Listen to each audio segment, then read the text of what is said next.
Berbagai prediksi mengenai Pilpres 2024 yang tinggal menghitung hari, kini tampaknya semakin menjadi buruan bagi sebagian masyarakat. Ya, hal tersebut lantaran masyarakat tak ingin salah pilih dalam menentukan calon pemimpin Indonesia di periode selanjutnya. Kendati demikian, masyarakat kini mulai menelisik lebih dalam mengenai karakter dari ketiga kandidat capres dan cawapres di pemilu 2024. Dan untuk menjawab rasa penasaran publik tersebut, beberapa ahli secara eksklusif membongkar atau mengungkap berbagai karakter yang berada di dalam diri masing-masing paslon. Maka inilah 5 karakter capres dan cawapres pemilu 2024 dibongkar oleh para ahli versi Cumi Top 5. Dalam pemilu 2024 yang akan digelar 14 Februari mendatang, terdapat 3 kandidat capres dan cawapres yang akan bertarung untuk mendapatkan kursi kepemimpinan Indonesia di periode selanjutnya. Seperti diketahui, Paslon 01 diduduki oleh Anies Baswedan dan Muhaimin. Paslon 02 diduduki oleh Prabowo Subianto dan Gibran Rakabuming Raka. Terakhir, Paslon 03 diduduki oleh Ganjar Pranowo dan Mahfud MD. Dari ketiga paslon tersebut, tentu tak sedikit publik yang penasaran mengenai karakter dari mereka. Dan dalam kesempatan kali ini, Nyai Dewi Rantian berkesempatan untuk mengungkap karakter capres dan cawapres berdasarkan unsur dan tanggal kelahiran mereka. Maka inilah karakter dari ketiga kandidat paslon pemilu 2024 menurut unsur yang dibacakan oleh Nyai Dewi Rantian. Tanggal lahir itu tanggal 17 Oktober 1951 itu punya Pak Prabowo. Yang saya lihat tahun ini adalah tahun menguji kesabaran dia. Kayaknya sekarang nih dia lagi mengatur emosi dia, mulai mengatur cara tata bicara dia. Jadi yang saya lihat sih Pak Prabowo sudah mulai mengatur supaya tidak terlalu emosinya terlalu dilihat sama masyarakat terlalu menggebu-gebu. Yang saya lihat seperti itu, karena kan dia unsurnya logam. Karena orang logam itu semakin tua umurnya semakin bisa lebih bijaksana. Pak Anies ya, lahir tanggal 7 Mei 1989, orang tanah. Orang tanah itu adalah orang yang sangat berambisius. Ambisiusnya selalu berlebih-lebihan. Orang tanah itu seperti itu. Tapi gara-gara ambisius dia, itu bisa membuat dia malah jadi jatuh. Malah membuat dia jadi tidak begitu bagus. Karena kadang-kadang orang tanah itu ambisinya terlalu besar. Jadi dia menempuh apapun jalan. Yang penting dia bisa ada rasa simpati orang kepada dia. Seperti itu yang saya lihat. Jadi seperti Pak Ganjar Pranowo ini juga lahir tanggal 28 Oktober 1968, unsur tanah. Jadi 2 tanah ini yang saya lihat akan bersekongkol untuk bagaimana caranya supaya ambisi mereka berdua ini bisa jadi satu nanti. Untuk pemilihan umum tahun ini sebenarnya ini sangat panas nanti ya. Di saat mau puncak-puncaknya ini sangat panas sekali nanti. Dan setelah ada hasil pun ini juga akan ada 2 kubu ini yang tidak menerima kenyataan bahwa mereka itu jatuh ya. Tapi dari semua yang saya lihat ya, kayak sifat-sifat Pak Prabowo ya, kayaknya sekarang sih dia merasa kayak di hari tua dia tuh kayak merasa ya udah deh, gue mau bantu buat masyarakat bagaimana sih bangsa Indonesia bisa lebih baik ke depan. Itu yang saya lihat. Tapi di dalam hati Pak Prabowo juga merasa kekecewaannya juga ada kepada orang yang dia rasa dia pernah membantu orang itu. Jadi dia merasa, tapi yang saya lihat Pak Prabowo agak sedikit lebih legowo. Tapi bukan saya pendukung Pak Prabowo, enggak ya. Ini saya membaca sifat orang logam. Nah, orang logam itu merasa semakin orang menjatuhkan dia, semakin dia bisa introspeksi diri. Itu orang logam. Semakin banyak celaan yang membuat dia, semakin itu membuat daya semangat dia tuh makin ingin menunjukkan kepada orang-orang, pada bangsa Indonesia bahwa dia akan berbakti betul-betul untuk Indonesia. Itu yang saya lihat. Pak Anies ini yang saya lihat dia harus di dalam pikiran dia pokoknya gimana caranya saya harus menang. Dengan menempuh apapun saya tidak peduli. Nah, jadi dia apapun kadang-kadang cuma satu kesalahan orang tanah itu, dia tuh kadang-kadang tidak pernah mau mendengar orang-orang di samping dia yang memberitahu dia. Sebenarnya orang-orang samping dia itu memberitahu dia untuk bisa lebih bagus. Tapi kadang-kadang dia memakai inisiatif dia sendiri. Sebenarnya hampir sama lah dengan yang Pak Ganjar juga, karena dia kan orang tanah. Nah, jadi yang saya lihat akan sangat luar biasa loh. pertarungan di 2024 ini. Pak Anies ya, lahir tanggal 7 Mei 1989, orang tanah. Orang tanah itu adalah orang yang sangat berambisius. Ambisiusnya selalu berlebih-lebihan, orang tanah itu seperti itu. Tapi gara-gara ambisius dia, itu bisa membuat dia malah jadi jatuh, malah membuat dia jadi tidak begitu bagus. Karena kadang-kadang orang tanah itu ambisinya terlalu besar, jadi dia menempuh apapun jalan. Yang penting dia bisa ada rasa simpati orang kepada dia. Seperti itu yang saya lihat. Jadi seperti Pak Ganjar Pranowo ini juga lahir tanggal 28 Oktober 1968, unsur tanah. Jadi dua tanah ini yang saya lihat akan bersekongkol untuk bagaimana caranya supaya ambisi mereka berdua ini bisa jadi satu. Pastikan ini tanah ketemukan tanah. Tapi setelah mereka menjalani ternyata tidak sesuai dengan ekspektasi mereka.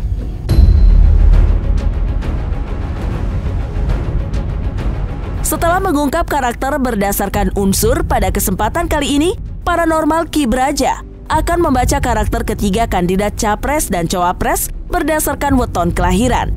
Dengan sangat terperinci, Ki Braja mengungkapkan karakter satu persatu paslon pemilu 2024. Menurut Ki Braja, paslon nomor urut 1 Anies Baswedan memiliki jiwa kesatria serta pemikir sejati. Sedangkan paslon nomor urut 2, Prabowo Subianto, merupakan seorang yang penuh dengan wibawa. Dan paslon nomor urut 3, Ganjar Pranowo, merupakan sosok yang baik hati, namun terkadang suka gegabah. Untuk mengetahui lebih dalam mengenai karakter dari ketiga paslon, maka inilah pembacaan lengkap dari Ki Braja. Dari segi nama-nama sendiri, kita hitung pertama dari Prabowo Subianto ya. Prabowo Subianto sendiri jumlahnya sekitar 14, sedangkan Ganjar Pranowo 13, sedangkan Anies Baswedan juga 13. Nah, biasanya menurut dari jumlah huruf nama-nama itu sangat mempengaruhi juga di dalam hitungan-hitungan seperti ini. Jadi kita melihatnya dari total jumlah besarnya siapa itu tadi. Nah, dari tiga orang ini, begitu saya jumlahkan dari Bapak Prabowo Subianto, dari Pak Ganjar Pranowo, dari Anies Baswedan, itu yang paling tinggi adalah Pak Prabowo Subianto, yaitu jumlahnya ada 14. Hitungan seperti ini, siapa yang paling besar jumlahnya itulah yang biasanya menang seperti itu. Dari tanggal lahir sendiri tadi sudah sempat saya catatkan. Kali ini kita pertama ke Prabowo Subianto ya. Di sini Bapak Prabowo Subianto lahir pada 17 Oktober 1951 dan itu pun jatuh pada weton Rabu Pon.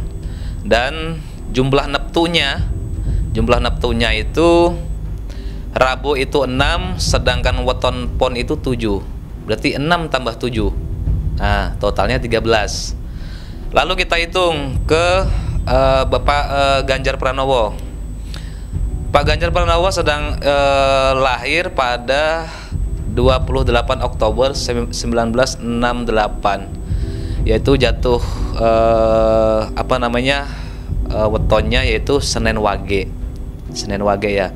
Senin itu 4, sedangkan Wage itu juga 4. Totalnya 8 ya, totalnya 8. Tadi Pak Prabowo totalnya 13, sedangkan sekarang Pak Ganjar itu 8. Dan kita ke calon ketiga yaitu Pak Anies Baswedan, lahir pada tanggal 7 Mei 1969, jatuh pada weton Rabu Kliwon. Rabu itu 6, Kliwon itu 8. Kalau di total itu 8 tambah 6 jadi 14. Nah, setelah kita hitung, ternyata yang paling tinggi di sini adalah Pak Anies. Nah, terus kita pecahkan lagi di dalam weton-weton ini tadi dengan watak hari sesuai hari lahir atau dari wetonnya. Sedangkan watak dari Kamarokam, kita melihat dari watak Kamarokam ya, itu dari Pak Prabowo sendiri orangnya jatuh pada Mantri Sinaroja. Mantri Sinaroja itu yang artinya baik, pangkat berwibawa, tercapai tujuan dan bahagia. Sedangkan dari Pak Ganjar sendiri, yaitu tadi Senen Wage, itu jatuh kepada watak sesuai hari kelahiran itu Sanggar Waringin, yang berarti baik, berkembang, tentram, bahagia, dan memberi pengayuman. Dan yang ketiga, apa tuh namanya? Dari Pak Anies sendiri tadi jatuh kepada waton Rabu Kliwon, itu jatuh pada watak harinya, pada kamarokamnya itu Nuju Padu. Nuju Padu itu artinya buruk, jumpa sengketa, tidak ada titik temu. Nah, dan ini kata hitungan weton ya, bukan dari saya gitu. Itu Pak Prabowo, menurut kepercayaan Jawa yaitu weton ya, dari hitungan weton itu keadaannya baik, dan seseorang yang penuh wibawa dikarenakan dia itu suka merencanakan dan berhati-hati. Jadi mempunyai sifat yang berhati-hati dan waspada seperti itu. Biasanya kalau orang mempunyai sifat yang waspada dan berhati-hati itu seorang kesatria gitu ya. Itu dari watak sesuai kelahirannya, watak kesatrianya adalah pemikir sejati dengan sikap lembut namun kurangnya tindakan. Dalam arti kemungkinan kalau bahasa kasarnya nih orang banyak merangkai kata gitu ya, namun untuk tindakannya itu kurang. Jadi pun baik namun suka sembrono. Nah, jadi kita totalkan semua dari weton, dari sifat kesatria, dari kamarokam tadi, menurut hitungan ini yang lebih kuat ini mengarah kepada 2 orang sih ya, kepada 2 orang, dan 1 orang inilah dari salah satu partai yang warnanya merah ya, yang ada tanduknya itu juga kuat ya. Dan satunya dari partai Garuda ya. Partainya gambarnya Garuda, entah burung, pokoknya burung. Itu dua kandidat ini sangat kuat sekali.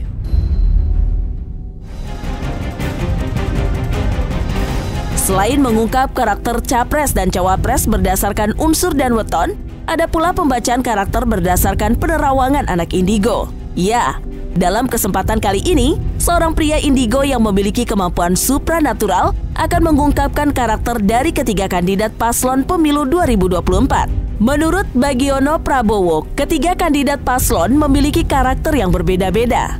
Namun ketiganya sama-sama memiliki potensi yang luar biasa, serta memiliki visi dan misi yang sama untuk mensejahterakan rakyat Indonesia. Khususnya sekarang, paslon yang ditunggu adalah memang karakternya adalah bahwa 01, 02, 03 punya karakter masing-masing lah.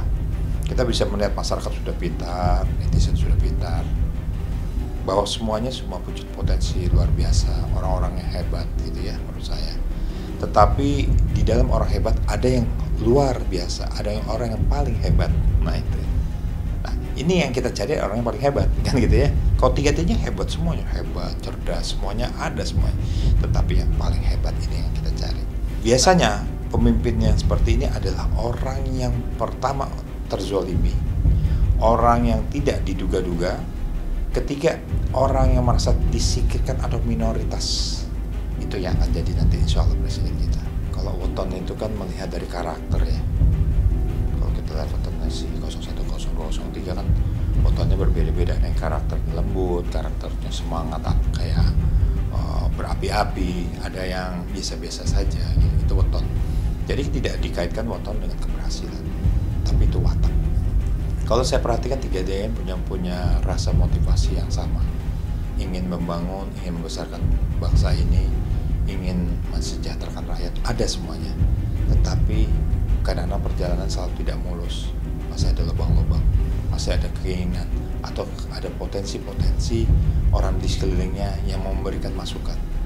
Nah, kalau tiganya niatnya sudah besar, niatnya apa ya? Saya lihat niat untuk bagaimana Indonesia menjadi salah satu negara yang akan yang mempunyai suatu harkat martabat, menjadi negara besar, menjadi negara yang memang yang begitu banyaknya sumber daya alamnya, penduduknya, menjadi salah satu parameter negara ekonomi yang terkuat di Asia. Itu ada, tiga-tiganya punya potensi itu. Tetapi dalam proses perjalanannya ini kadangkala kita harus tahu banyak pembisik atau orang pembisik. Nah, kita menghindari jangan sampai pembisik-pembisik itu memberikan reaktif secara negatif.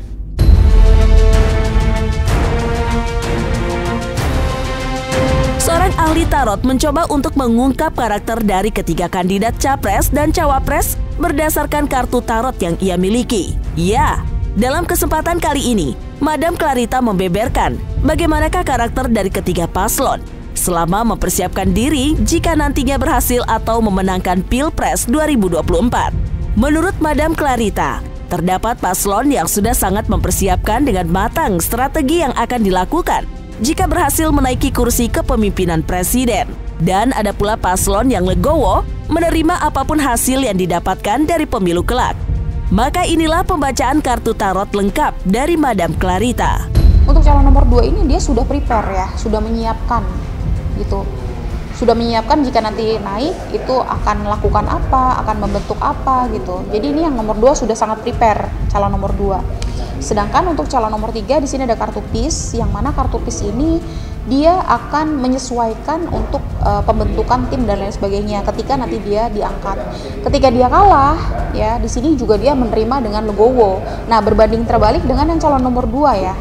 Kalau seandainya nanti tiba-tiba ada perubahan terus dia nggak menang, ya di sini akan terjadi konflik yang cukup besar atau demo yang cukup besar kalau memang dia ternyata kalah atau tidak menang atau terjadi perubahan. Karena kan ini bisa saja yang namanya politik ini banyak perubahan-perubahan atau perubahan pikiran daripada masyarakat ya kan, masih terus bergulat terus ini.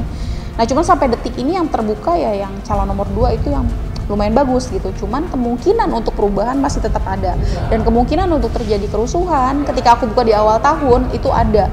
Tapi kalau yang calon nomor 2 menang itu justru kecil kemungkinan untuk terjadi pergulatan karena calon nomor 1 dan nomor 3 itu jatuhnya lebih menerima sih kalau aku lihat.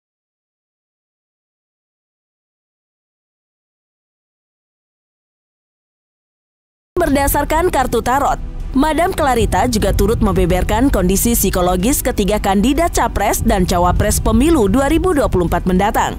Ya, satu persatu Madam Clarita mengungkapkan bagaimanakah konflik yang tengah dihadapi oleh masing-masing paslon tersebut. Lantas seperti apa karakter capres dan cawapres berdasarkan psikologi? Lantas seperti apa karakter capres dan cawapres berdasarkan psikologi? Versi Madam Clarita.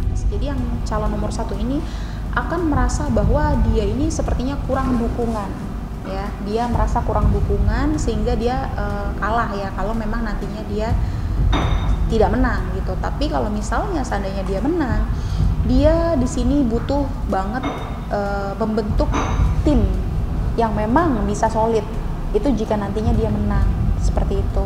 Nah sedangkan untuk calon yang nomor 2, untuk calon yang nomor 2 di sini ada kartu sukses. Untuk calon nomor 2 ini dia sudah prepare ya, sudah menyiapkan gitu. Sudah menyiapkan jika nanti naik itu akan lakukan apa, akan membentuk apa gitu. Jadi ini yang nomor 2 sudah sangat prepare calon nomor 2. Sedangkan untuk calon nomor 3 di sini ada kartu PIS, yang mana kartu PIS ini dia akan menyesuaikan untuk pembentukan tim dan lain sebagainya ketika nanti dia diangkat. Ketika dia kalah, ya di sini juga dia menerima dengan legowo. Nah, berbanding terbalik dengan yang calon nomor 2 ya.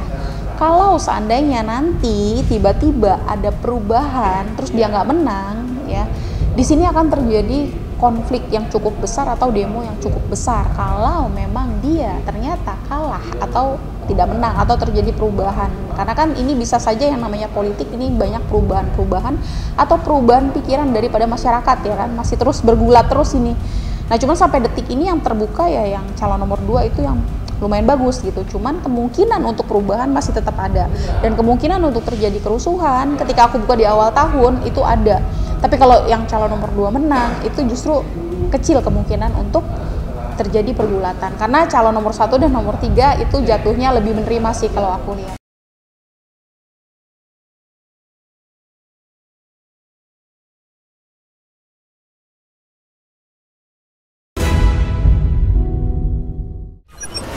1, 2, 3, 4, 5.